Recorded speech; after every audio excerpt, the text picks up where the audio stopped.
বাইকে করে এক মেয়ের কাছে ব্রাউন সুগার বিক্রি করতে এসে ধরা পড়ল এক ড্রাগ পেডলার। ধৃতর নাম আশিস পাল, বাড়ি আড়ালিয়ার পালপাড়া এলাকায়। ঘটনা শুক্রবার সকালে রাজধানীর পশ্চিম থানাধীন রাধামাধব উন্নয়ন সংঘ এলাকায়।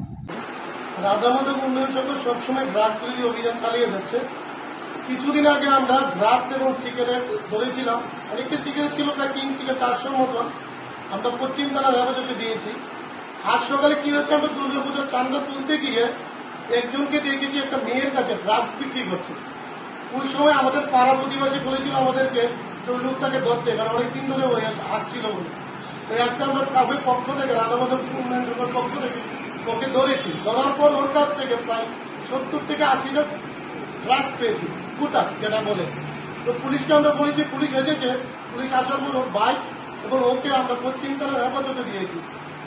ওর নাম আকাশ পাল, বাড়ি আড়ালিয়া পালপাড়া বলে জানানো যাচ্ছে।